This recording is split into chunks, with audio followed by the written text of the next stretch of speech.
As you lean in, he says, I know where a good stash of cash is.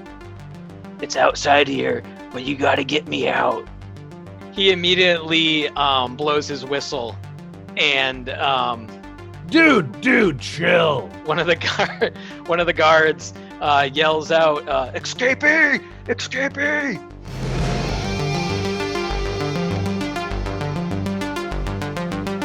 All right, so you guys end up going to Straight Street, and along the way, you guys find your way back to that little alleyway dip, and you guys are there now.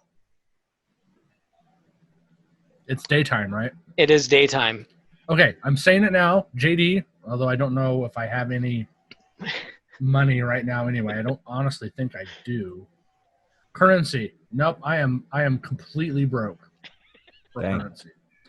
I also do want to point out I am planning on, again, I stated this to JD I think a while back.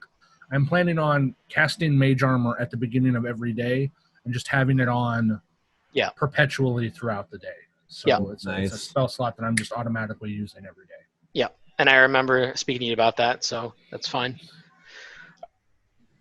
Anything you want to say, Leviticus or Matt?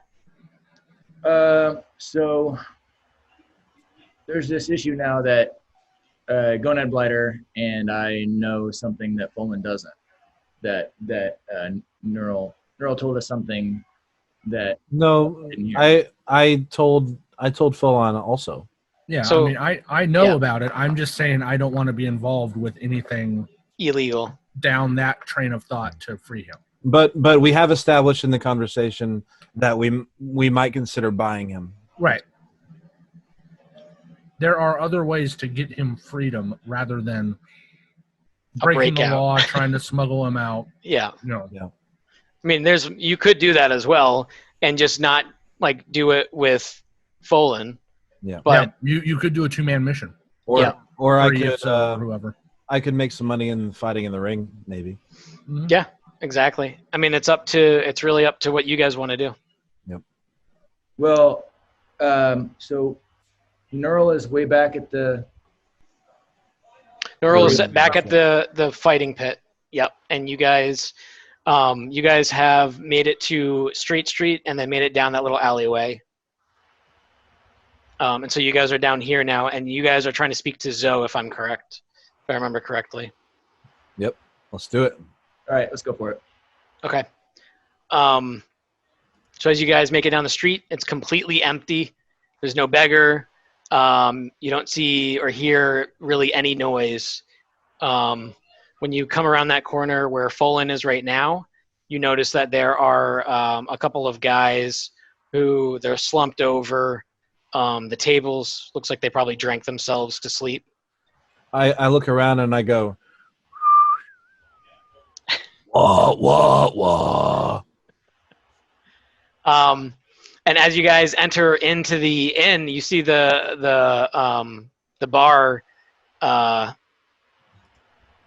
He's kind of just working there. The bartender. Zoe is not around. The bartender kind of looks at you guys and says, "What can I get you?" We're looking for Zoe. Is she around? Zoe kind of thinks for a minute and kind of takes a step, picks up a glass and begins to clean it, and looks back at you guys and goes, "How do you know Zoe?" We were in a bit of a contest, bit of a fight out in the streets a night or two ago. Oh, that's you might right. Recognize him, and I kind of thumb over my shoulder at Gonad. Yeah. He looks over and he's like, "I remember you guys." And I say to the bartender, I'll have 2 pints of everything. He goes, "Oh, all right," and he begins to pour. It's 1 copper we'll do per 2 every pints. cup. We'll do 2 pints of ale, and then we'll see where we go. He pours out 2 pints and sets them in front of Gonad and begins to pour another 2 for Leviticus, and then he follows with another 2 to Folan. and places them all down in front of you. Not exactly what I wanted, before they have a chance, before they have a chance to drink their cups, I take all the cups and I just drink them all. Yeah, I was going to scoop mine to you anyway. Like just. I reach for mine, but not until after Gonad Blighter like takes it, and so I'm reaching in and like I miss because he took what I was going to drink. So I feel a small amount of a buzz. roll Constitution. Oh, me? Constitution saving throw. Yeah, save and throw. Okay. Constitution saving throw. These rolls. 22. You feel slight buzz, maybe not even. And the bartender puts his hand out and he goes, that'll be 6 copper. Feeling loose. Just give him a silver. Don't try to do the conversion. Just -1 silver and be done with it. All right, fine. Trust me on this, man. Don't try to split the currencies. All right. So I have subtracted a silver. All right.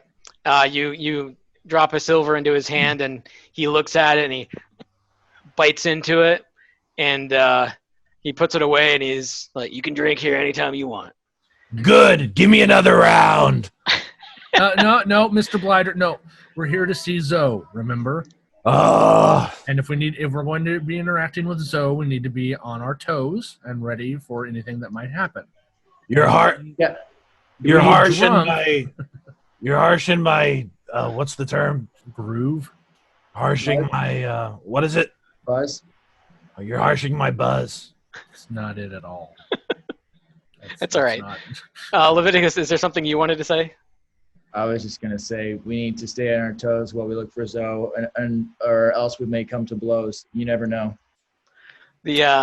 The bartender kind of leans back and says, Zoe's out. Are you doing a Princess Bride thing where you rhyme? Yes, he was. I don't know. I do that sometimes. Well, where is Zoe out elsewhere in the city that we could go find her, or is she out as in not available? He kind of like looks down at the cup he's cleaning and he looks back up at you guys and he's like, she's out, not available for quite a while. See, that's he continues to clean. I walk over here where I remember she went to before, and I try to enter this room. All right. I follow Gonad Blighter. Oh, as you try to enter in, it looks to be a bodyguard steps in front of you and places his hand on your shoulder, Gonad, and he kind of shoves you back a little bit and says, "The fuck do you think you're doing?" I annihilate him instantly. You're gonna attack him? I absolutely attack him. I'm not helping in this fight. I obliterate this fool. I stand back and kind of wait to see if Gonad Blighter needs any help. Anyone who pushes me has ensured their own instant death.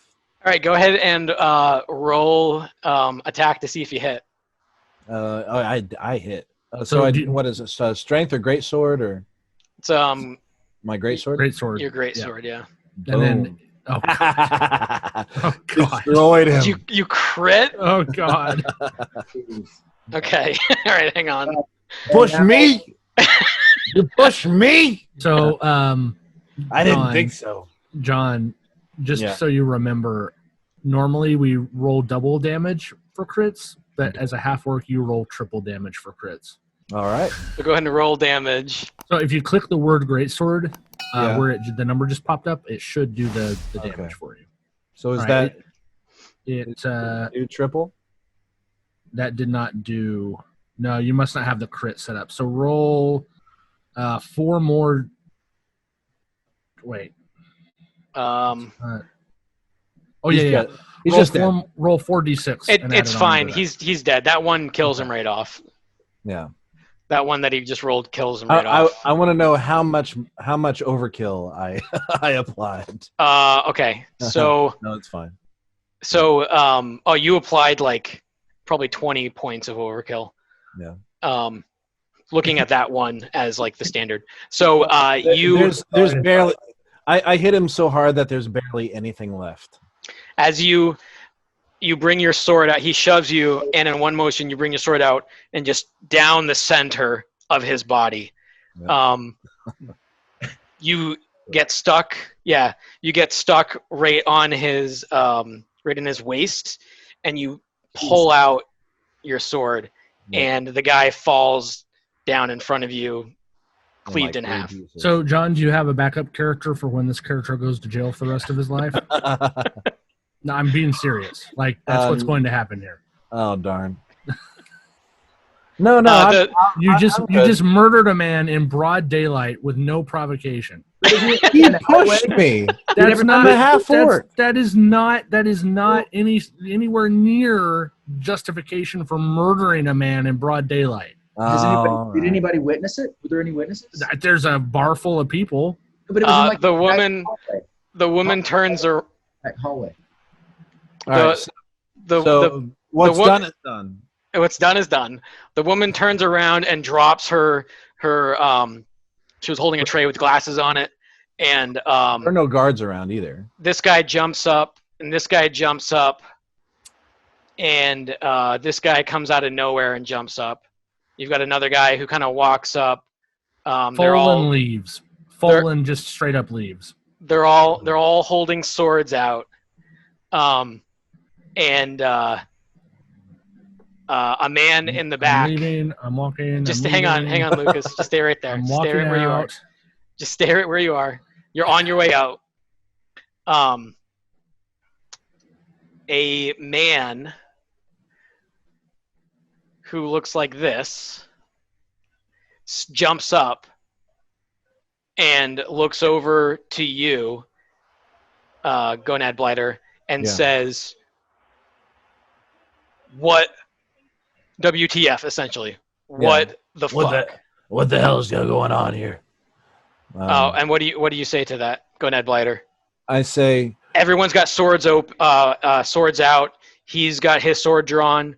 The woman waitress is kind of like pulling back in like sheer fear. I say, we're looking for Zoe, you surprisingly good-looking gentleman. He kind of steps forward, and you see him go like this, and you see a guy kind of appear out of nowhere, come in to block this entrance. Yeah. And just to make sure you can't get out. I say, by the way, sorry about the mess.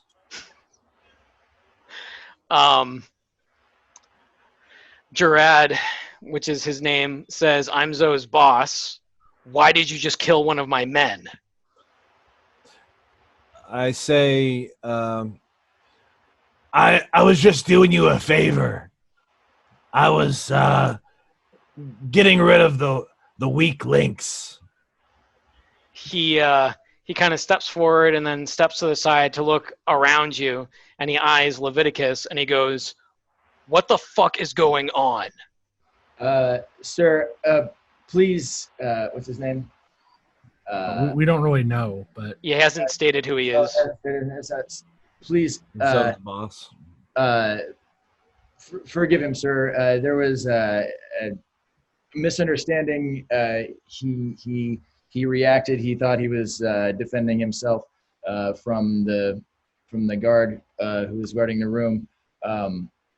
Please, what? Can I ask your name? Is there any kind of settlement that can be found here? He says, "Well, first of all," he goes, "First of all, that dog can have his sword taken away from him and tied up and placed in the corner." Oh, come on. I think I turn to Gonad Blighter and I say, maybe just for now, this is preferable to being arrested or to being executed or something. I say, okay, fine. But right. You ask him what we want to know. Yeah, so I turn to the guy and I say, "I'm sorry. So okay, sir. So we're wanting peace. We're wanting to get out of here. We're wanting to smooth everything out. What's your name, sir?" Okay. So you need to move up, Leviticus, if you're gonna keep speaking to him. I'm just Um, yelling at him from the other room. Yeah. No, I'm kidding. Folan, are you gonna still try to leave? You gonna stay where you Yeah. are? If it's available for me to leave, I'm leaving.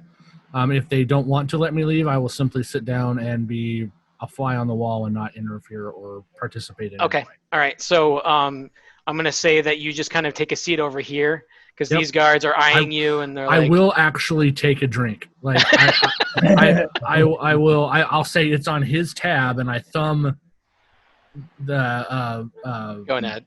gonad. Yeah.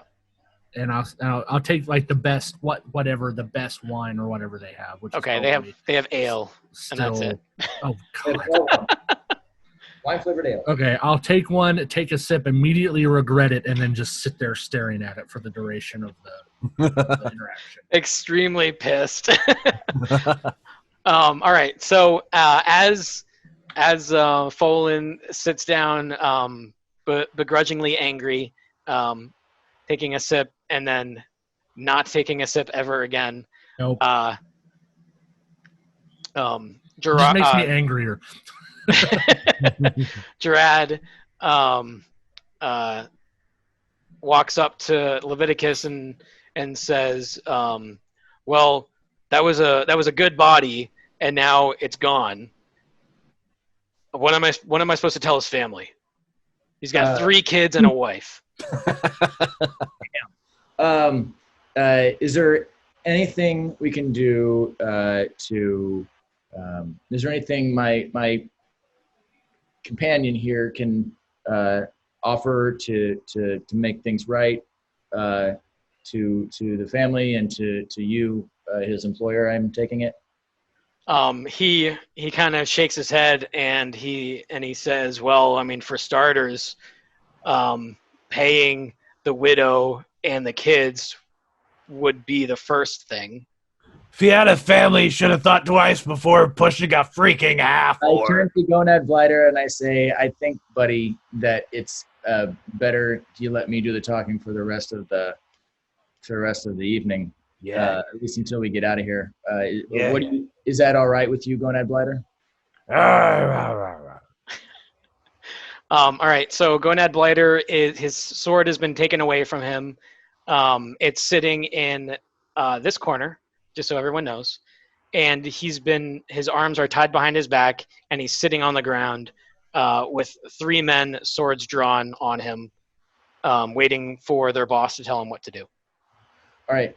So I say, well, sir, we were actually going to we were looking for a Zoe and for to talk to her about some employment or to try to work out a business deal with her. Would you accept payment from what we can gather from her to pass on to the family of the deceased? Oh, you mean pay me in my own money? Right. I guess then, yeah, working for you, any money we get from her would be yours. Well, then the labor that we would is there going to be some kind of labor that we're going to do? I mean, this is Matthew talking. Oh, Matt. Okay. All right. Yeah. I mean, so really, what's going to happen is you can ask him to figure out exactly what, but you can either work for payment and then use that money to pay, right, whatever you need to, or you can work for free and let him deduct it as needed. The whole thing is that we were here in the first place because of Neural sent us here, and we got like 5 different things going on right now. Right? He's like, who the fuck is Neural? Well, yeah. How does he know this place? Yeah. No, I was saying that. How does that relate to Zoe? No, I was just saying that to myself. Oh, okay. I turned to Gonad Blighter and I'm like, dude, I just think Matthew had the right idea. I think this is a big mess right now. Leviticus, I look at Leviticus. I say, Dude, just cut to the chase. Ask him if so, if we can help Zoe and if we can see Zoe or not. I call from the other room. Leviticus, perhaps we should let Mr. Blighter pull himself up by his bootstraps, as he says, and really work for his place in life and what good fortune he's found himself in. I turn to Gonad Blighter and I say, Folan's got a pretty good point there, Gonad Blighter. Gerard kind of turns and looks and goes, "There's another one of you? How many are there?" Just me, and I'm neutral. Please don't stab me. He motions to one of his guards to bring you around the corner. He's like, "I want that one over here too." I will come around the corner reluctantly. One of the guys brings you around the corner. Okay, here's a question, JD, and this is a very serious question. Yeah. Is it possible for me to step through that doorway without going through a pool of blood? Yes. Okay, I will do so as gingerly. I will practically climb the wall if I have to get over the pool of blood and onto the other side of the room. Roll dexterity. Blood. I'm joking. Don't. Okay. All right. So you make it across, and there you don't get any stains on you at all. Good. Excellent. Grad looks at the two of you and is like, "Okay, what the fuck are you guys doing here? You come in here, you kill one of my men, and now you're asking about like doing things for me and paying me with my own money." He killed one of your men, completely unprovoked as far as I'm concerned, and you can do with him whatever the hell you want. He shakes his head and he's like, "Okay." I say, It was neither our intention or our plan to come in here and start any of this. So is it Mr. Is it Grad? Do I just call you Grad? Gerard? Jesse said it like 4 different ways so far. So I have. He says you can just call me Mr. Vesk. Mr. Vesk. Excuse me, Mr. Vesk. Is there anything? Okay, so you said we could start off by paying the family of the deceased, and is there anything else that we would need to do in addition to that to make things right with you? He kind of leans back and he's like, "Well, first of all, never letting that animal back in here again would be a good start." That's fair. I think we can all live with that. Sir, we are looking. No deal. I am this close. I turn to Gonad Blighter and I say I'm like very quietly and very angrily. I want to count to 3. Don't make me count to 3. This close to walking out of here with Folan and just letting them have you. So I turn back to Gerard and I say, Mr. Vesk. Mr. Vesk. I say, all right. Is it possible that you can tell us where we can find Zoe? And I believe that there's a service we can do for her to work towards paying off what we would owe you for what he owes you. What I accept no debt in relation to this crime whatsoever. What our companion has done to write this. Mr. Vex sits there and he goes, "As far as I'm concerned, you all just killed my man." Arms crossed. He's like defensive now. And he says, "I could send you to Zoe, but it's going to do you no good because she's going to send you right back to me." Okay, so what do you guys want to do at this point? I'm really like. Well, hasn't Leviticus asked Vesk like 3 different times now? What do we need to do to make things square? Yeah, and he explained pay and not let Gonad back in. So he's established that to make things square. Hey, how much? How much would you need for us to call things square? He looks at the corpse and he goes, 100 gold. Dang.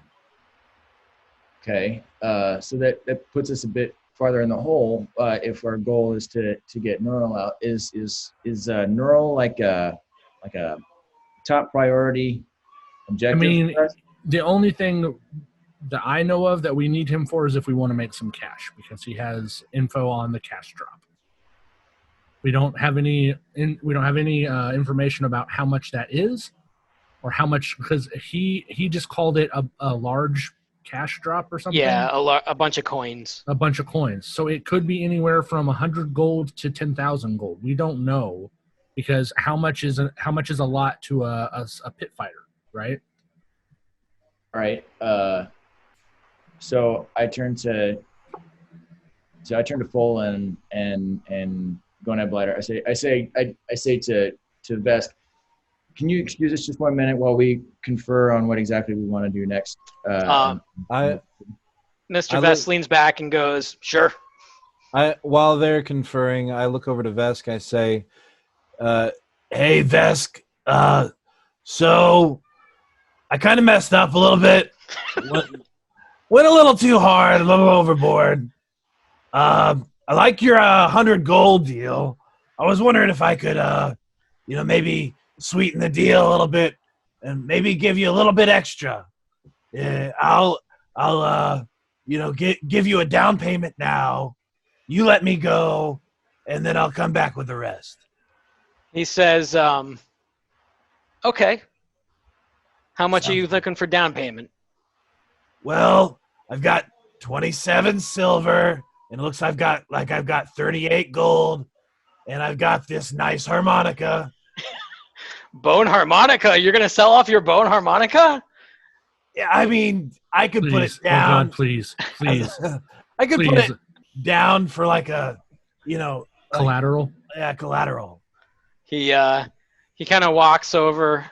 He steps over and he tells one of his men to search you for your bag of gold and your harmonica.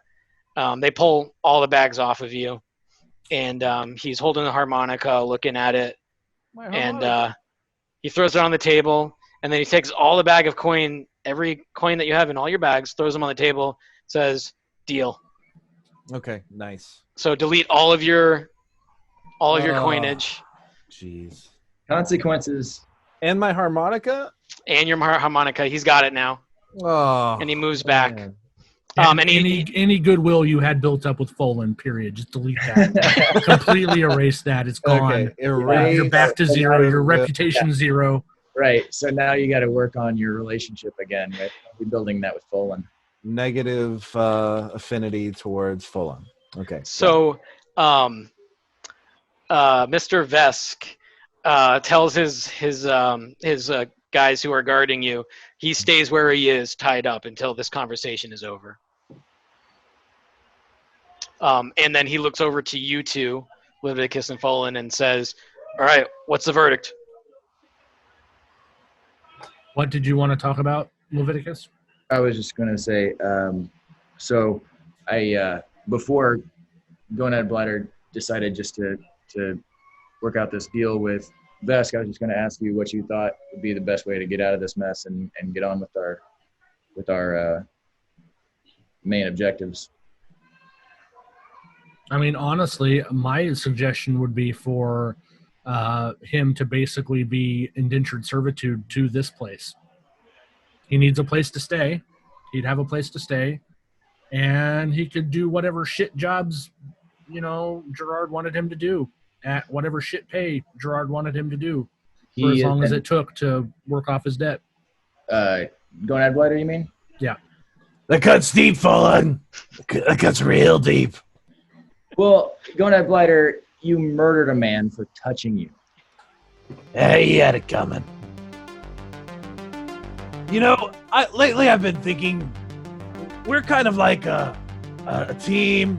Are we? Are we a team now? Yeah. When you screw something up, suddenly we're a team.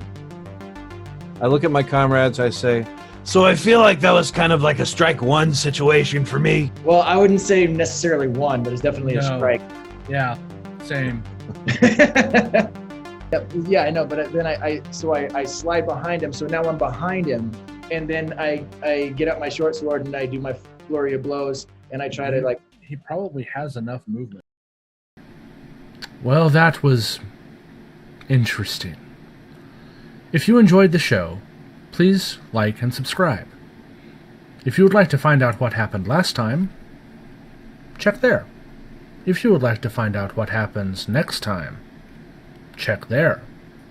If you would like to catch our live streams, you can follow our Twitch channel at the link below.